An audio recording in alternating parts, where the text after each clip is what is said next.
Hi everyone. So we'll continue the presentation on the cells of immune system.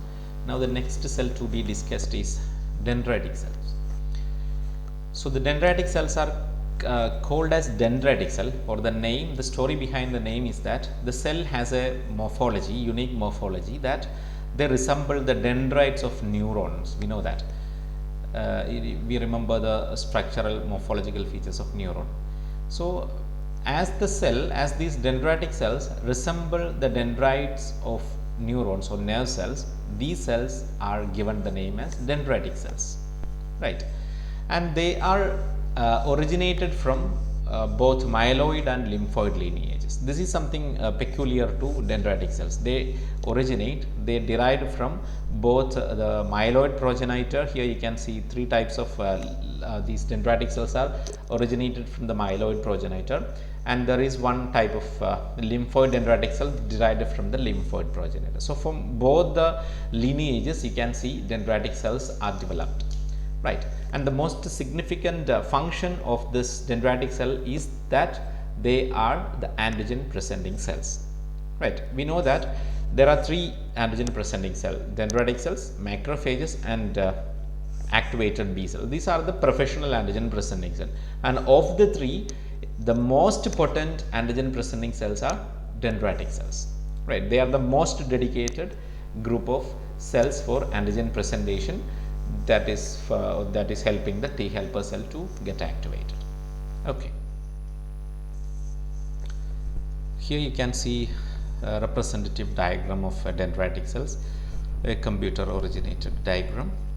You can see the dendrites, long extension of the membrane of this dendritic cell, and this is why these cells are given the name as dendritic cells.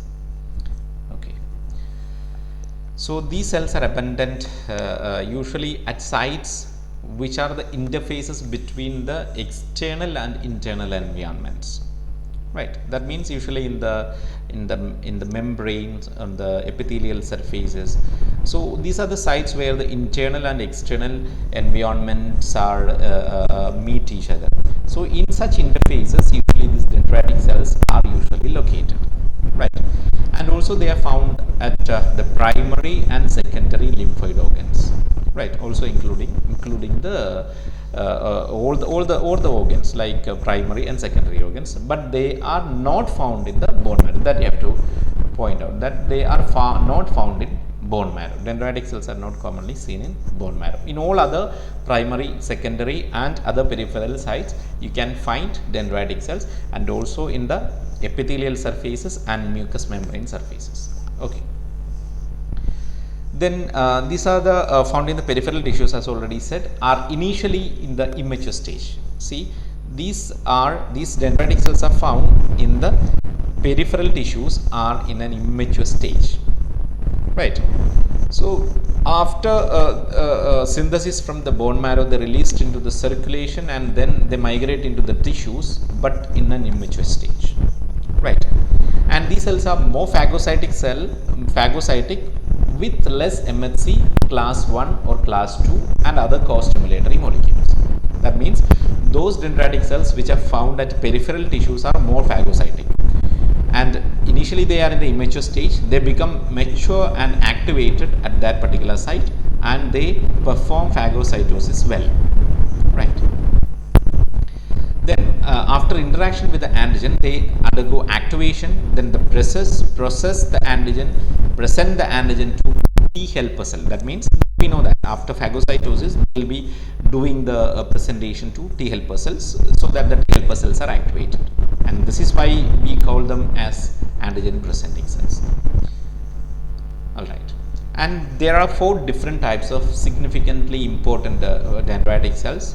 They are found at different locations. They are Langerhans cells, interstitial dendritic cells, then myeloid cells, and lymphoid dendritic cells. These are the 4 different types of dendritic cells. Then all these different types or different categories of dendritic cells express high levels of class 2 MHC molecule. That is important, because all those cells are antigen presenting cells. So for those for that particular function, class 2 MHC is inevitable, right? And MHC molecules and members of the co-stimulatory B7 family receptors are also present. That means class 2 MHC molecules and the members of B7 family receptors, they are also associated with this antigen presentation.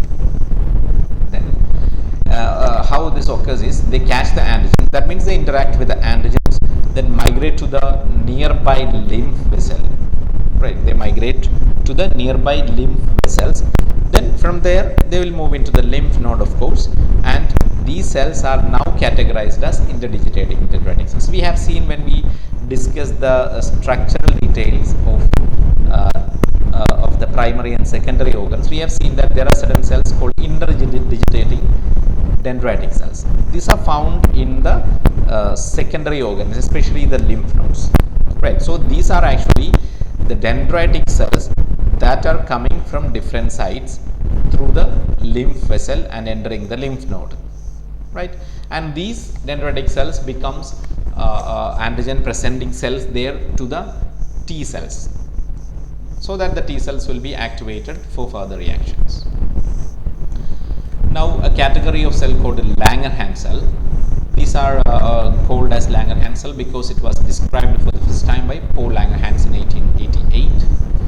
Then these cells are found throughout the epithelial layers of different sites, like epidermis, dermis, thymus, tonsils, lymph nodes, oral and genital, mucous membrane, etc. So these are the locations where these Langerhans cells are located. That means Langerhans cells are those dendritic cells which are populated at the epithelial layers and also mucous membrane layers, right?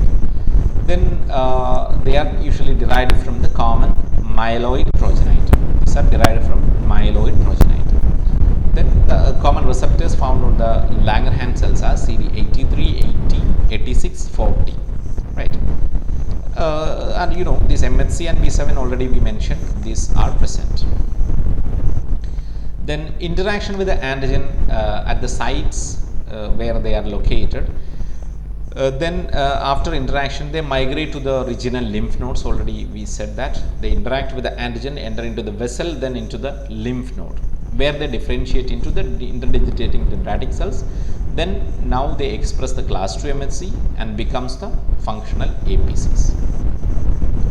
Now follicular dendritic cells, another category. These are found in lymph follicles. They are found in a specialized structure called lymph follicles. That's why it is called follicular dendritic cells. All right. And these dendritic cells are slightly different from other group. That means these cells do not express class 2 MHC molecule. This is unique. All other 4 categories are antigen presenting cells. They carry class 2 MHC, B7 receptors, and all other features are common. But follicular dendritic cells are not antigen presenting cells. They do not carry a class 2 MHC molecule.